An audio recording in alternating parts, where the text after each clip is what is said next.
So Kevin, you are Lazada is a key player, and you know when you got when were you born, when were you when? How old am I? Yes. So, well, you know how old he is? Yeah, you can say if it's a burning thing you want to tell. No, but I was going to ask, you know, about, can you just talk a little bit about the online retail landscape today and also the e-commerce landscape of the future, and how do you think the FTZ play a role? Because, you know, Lazada, you know, is very much involved in this as part of the Alibaba group. So can you just talk a little bit about that? Sure. I think e-commerce, online shopping is everywhere today. And not a single day goes by that if you open the papers, if you browse online, that you do not read or see anything about e-commerce, online shopping. I think it's very, very prevalent. It's everywhere. To put things into perspective, right? We've been in the industry now for 5 years in Malaysia and Southeast Asia. We've seen this development and how it's changed, and we really believe that e-commerce is everywhere. Well, what do we mean everywhere? First, 5 years ago, when you talk about online shopping, it was about sales. It's about getting discounts, it was getting a good deal online. Today, we have 14 different categories. You can buy diapers, you can buy your lighting products for your house. And we see that the behavior of the consumer as well has changed. So they're buying across all these categories. They're buying fashion, food, everything. So it's become a part of life. Also, if you look at the way people shop today, in 2016, we had more sales from the mobile platform than the desktop. So everybody is so connected. This morning, I was actually browsing and shopping before the event.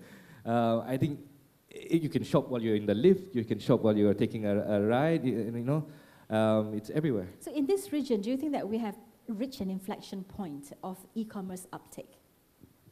So Malaysia, Lazada Malaysia, I think last year we announced that we're the fastest growing among all the Lazadas. That was one of the announcements. I think we can still grow faster. I think it's starting to be there. And one of the good signs is that today only 21%, so we always think of e-commerce as something modern, something where only the tech savvy will do. Only 21% of our orders are from KL, and the rest is actually all across Malaysia. We actually have opened some warehouses in East Malaysia, so because we believe that everybody wants to get on this. Our first sale for Online Revolution was actually from Kota Baru. At 12 midnight, somebody in Kota Baru decided, I'm going to come online and buy a handbag from Lazada. So we see this trend growing. The East Coast is actually one of the fastest growing regions in Malaysia for us today. Inflection point or not, it's accelerating, it's getting faster. Yeah. Yeah. Okay, so you know, this is you're talking about e-commerce from a domestic perspective, right? So and you know, and that is this is something really important because you know, the SME, the supplier, the demand is one part of it, but I think the supply side is also critical. A lot of our SMEs, especially people in the traditional businesses, you know, they are not really coming on board to the world of e-commerce, and that is why under the National Strategic Roadmap, SME onboarding is absolutely critical.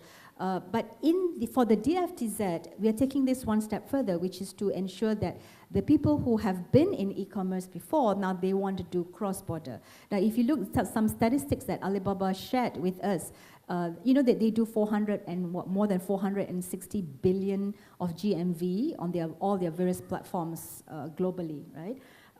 And you know how much of those actually come from products that are sourced from Malaysia or suppliers that are sourced from Malaysia? I don't have the ASEAN numbers, but I have the Malaysian numbers. It's only US 57 million.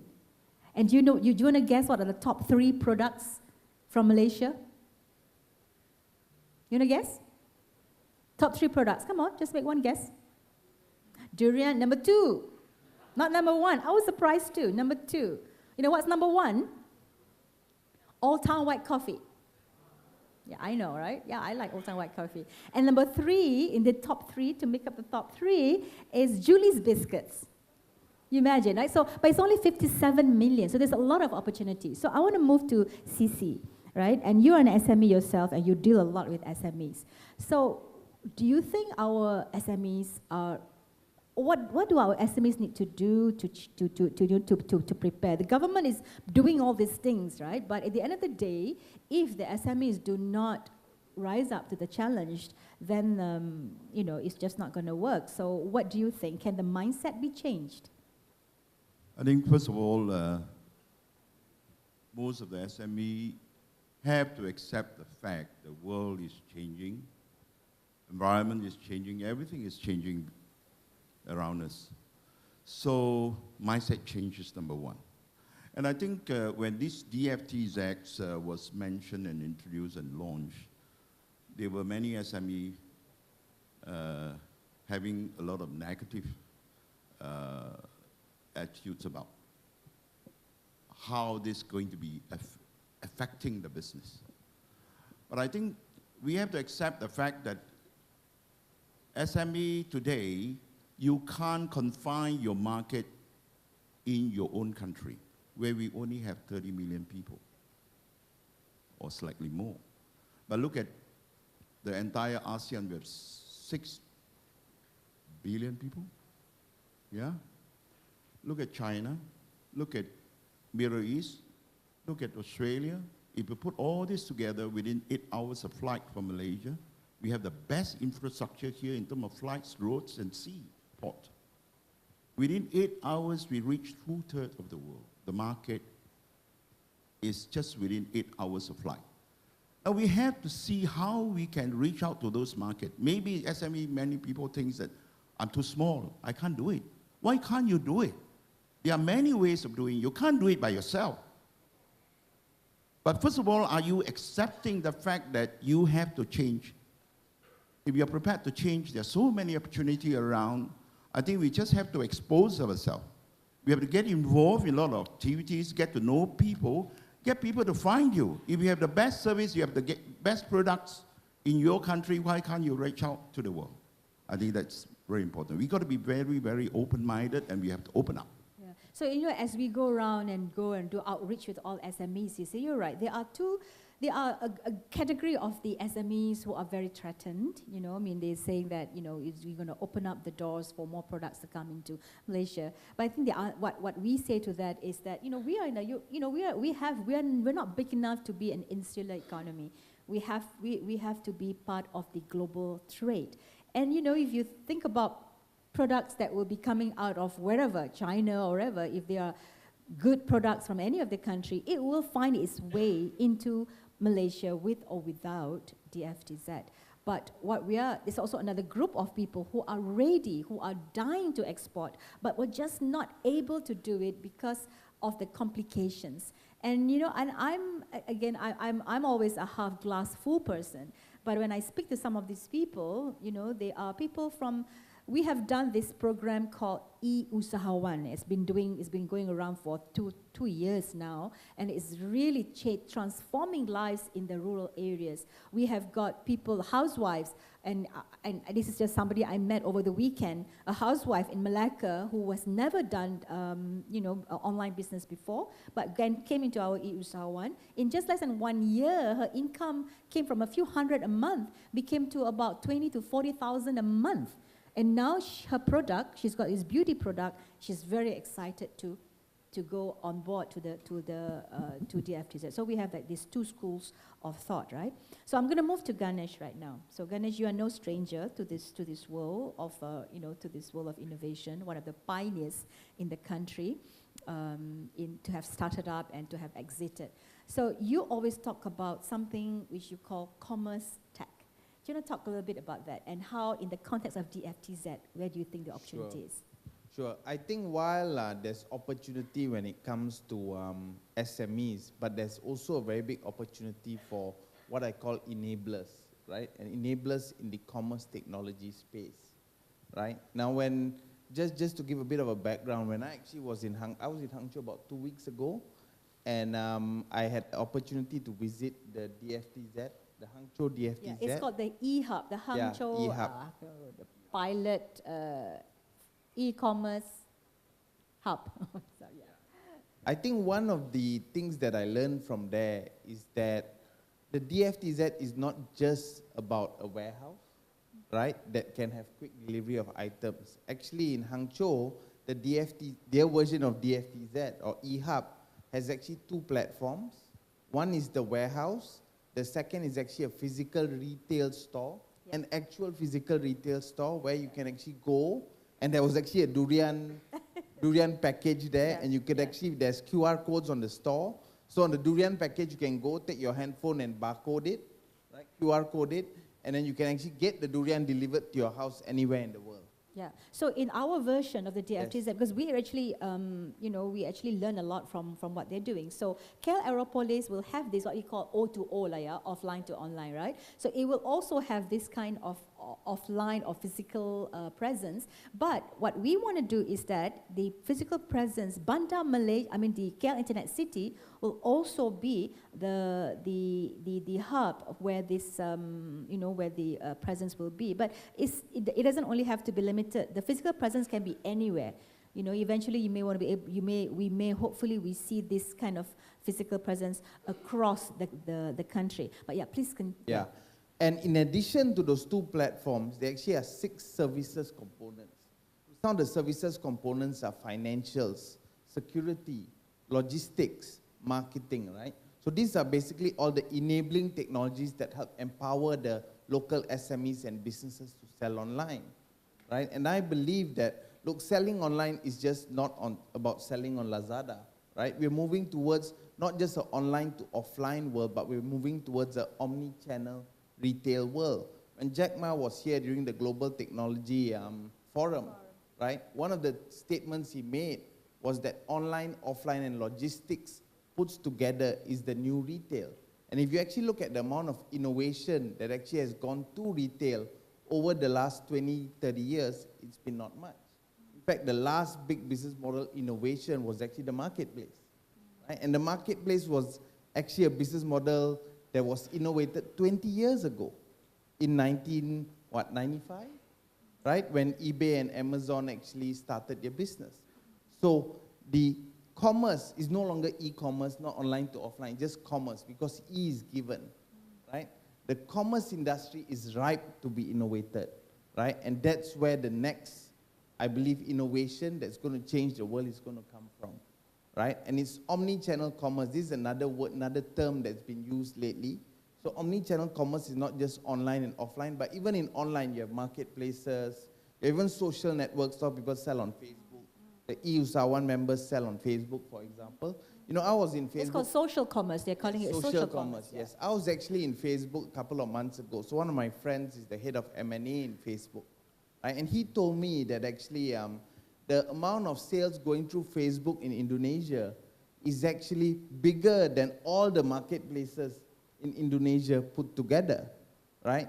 So if you're a SME, you have to have a multi-channel approach or omni-channel approach to selling online. You just can't sell on Lazada, I'm sorry, Kevin, right? You have to sell on 11th Street. I'm making it a bit softer here, right? You have to sell on Facebook, right? You also have to have your own channel as well, right? You need to have your own .com as well, right? So you can sell online. Just like in the physical world, if you sell in One Utama and you sell in Mid Valley, right? You also have your own store, right? Where you can sell your own products. So you also have control over your channels. Yeah. So similarly, when you sell online, you also need to have an omni-channel approach when selling online.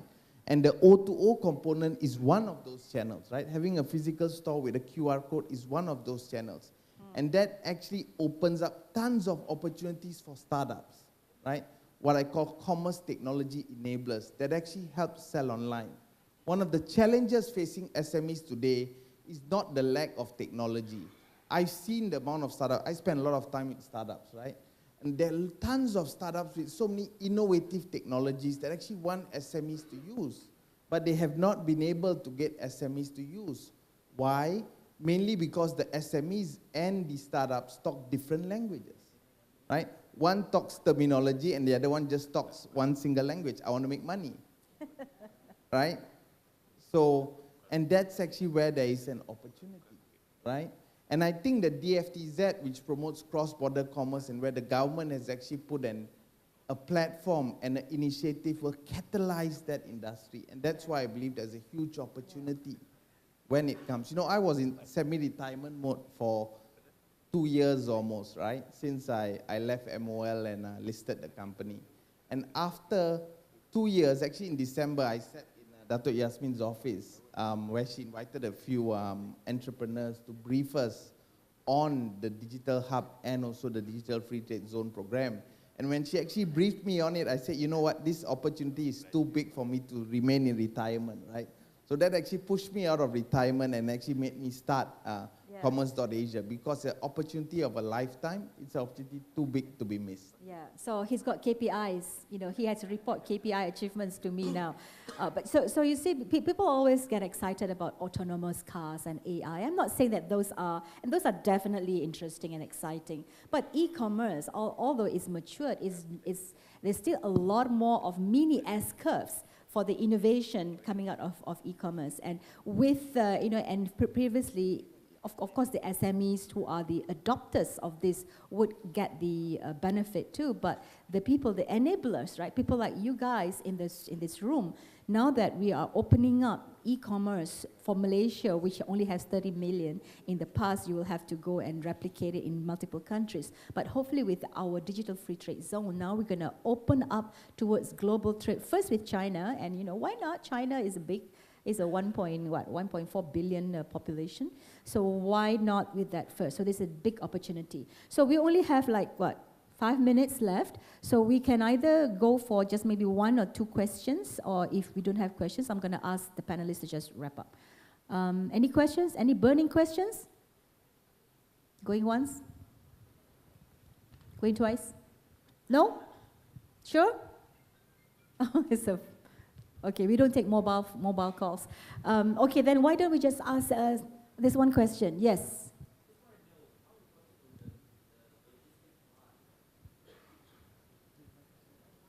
Hello. Hi. Just like to ask one question. How important will be the logistic part in this digital free trade zone?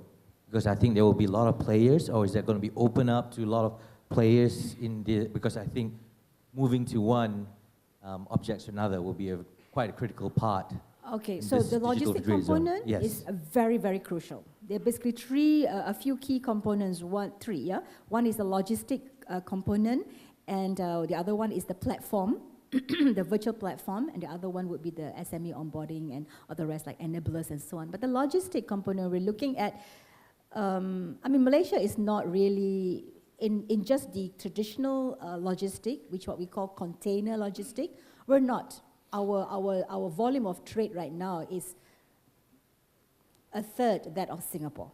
Let's just say it, yeah. So we're not really there when it comes to logistics. So, but with e-commerce, we've got to do two things. One is to make sure that we get efficiency in general, but more importantly, and another layer is efficiency in the area of parcel-based logistics. Because, you know, moving containers is very different than moving small parcels. And just to give you a sense of it, you know, one of the things that we say we want to reduce from 6 hours to 3 hours of end-to-end cargo clearance, you know, we have to even look at, you know, there's a whole committee that looks into, you know, even when the plane lands and the cargo gets off, when it's only one huge container, you can use one trolley and that's it. But when you have multiple parcels, the trolleys now has to be wrapped with plastic. So it's going to take extra 30 minutes just to wrap those trolleys. So now we're looking at a policy shift to say, let's allow containers to go and pick those cargo up instead of just allowing trolleys. So this is from the logistic component. But Alibaba is going to be coming in as a first mover. It is not only going to be Alibaba, they're going to bring in the volume. And with the initial volume, we hope to have all the other players in this whole supply chain, the logistic, to be able to invest. You know, like Post Aviation, Mass Cargo will be investing in their cargo terminal operations because of the volume that will be coming in. And we're now, as we speak, we are talking to additional players, logistic players, and we are hoping that our local logistic players will also be capitalizing on the last, you know, on the last mile. You know, of course, Lazada is already there as one player, but we're now looking at multiple, you know, other omni-channel players. So there's a lot of opportunity across the board. for the logistic players. Oh, a follow-on question. Yes, quick one, perhaps. Because, yeah.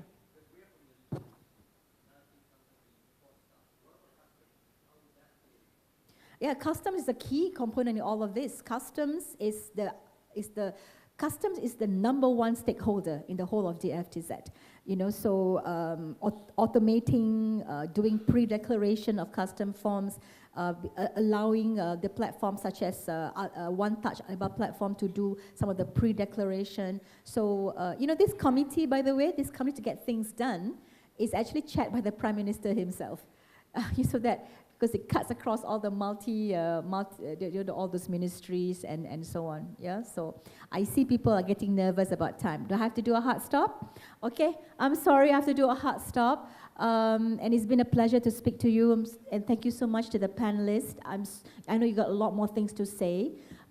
So do I, but it's okay, we can take it offline in the corridor. So thank you so much, and all the best to have a productive remaining Wild Digital Conference. Thank you.